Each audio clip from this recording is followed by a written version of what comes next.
This virtual field trip will focus on the different types of bodies of water that you can find on Earth. First, we will start out at Utah Lake, which we'll first click on. And as it's traveling there, you can see that there's a map of Utah with Utah Lake on it. You can see it's labeled right there. And then we would first discuss in the class that there are different physical features and what that word means. And we would give students examples of what physical features they know about. We would then start the virtual field trip and go to this place marker. And then we'd go down and see the picture of Utah Lake, just to refresh the children's mind if they've been there, or to show them what it looks like if they haven't been there. We would then use the Panoramio photo viewer and just look at some different pictures here. Like here you can see the picture of Utah Lake from an aerial view. And we would ask questions such as if they've ever visited Utah Lake, what was it like? And this would lead into a discussion about their health and safety, and we'd have an activity about different safety rules that you'd have when going near bodies of water, which is part of the Utah Core for this first grade. Then we would next visit the Mississippi River by first looking at it from a faraway perspective using the path tool, which you can see here. I drew out the path of the Mississippi River. And if you go to the next one, you can see an actual map of the United States with it drawn out as well. But it's just cool to see it first on Google Earth, since it's more of a shot from from outer space. And then below you can see the river up close, and there's some people canoeing. And below is another aerial view. And we would have the students discuss what the river looks like when looking at these pictures and what characteristics they notice. And we talked about how you know that it's different from Utah Lake and what differences that they can see. We would then discuss how you can tell if the river is moving and how it looks next to the canoe, which goes with this picture. And have the students then read a poem about the Mississippi River and circle different verbs that show the movement of the river. They would then create a dance that would illustrate the different verbs, and they could share that with the class. Next, we would travel to the Arctic Ocean, and while it's traveling there, we can look at the map view of it. You can see that the Arctic Ocean is up here, and we would again talk about how it differs from the other two bodies of water that we had just discussed, and ask about how the size of the ocean compares to Utah Lake and the Mississippi River.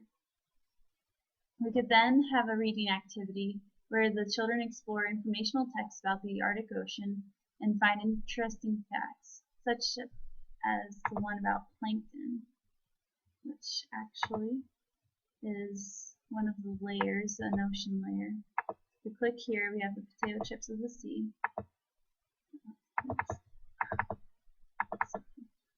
So with the potato chips of the sea, it actually goes into an interactive thing where you can go to any of these links. But one that we thought would be good to go to would be learn more about zooplankton, where they can actually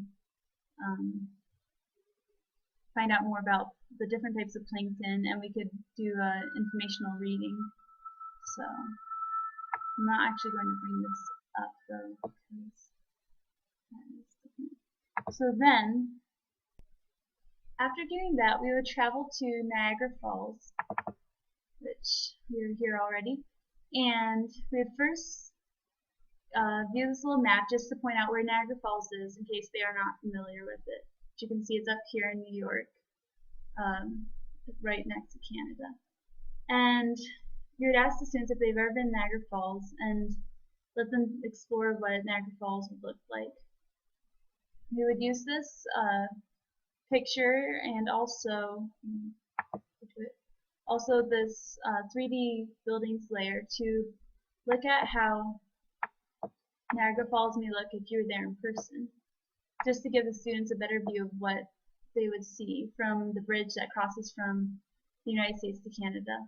And then also, we would go to this 360 view, which is just a little bit of a distance away, and it lets the students better imagine what it would be like to be present at the Niagara Falls. So you can see here, it's using the 360 cities layer, which is not supposed to go here actually. Sorry. Well, for some reason they're not letting this show here, but you can actually look at it 360 view and let the students just sort of explore what it would really be like to be there. And you can even have them pick one of the people in the boat to be in and talk about what they would see, feel, hear there, such as like the mist of the water. And then we would talk about their experience and continue on by writing narratives where they could write either a narrative or a poem about what their virtual field trip to Niagara Falls would be like. So they'd have to use descriptive words and really act like they had been there. Next, you would visit the Old Faithful Geyser and first look at the picture and think and talk about what do they think a geyser is. So the students could write down what they think it is, and then as we're looking at pictures, they could write down characteristics of a geyser and what they've learned. We could then look at the panorama pictures of Old Faithful and just get a feel for what it looks like and how geysers act. Then we would group students into groups of 3 or 4 and have them write down words about what they thought about the geyser and create a dance where they recreate the movements that a geyser would have, such as like flowing or whatever action moves they think of. So that is the end of our virtual field trip. Thank you for joining me.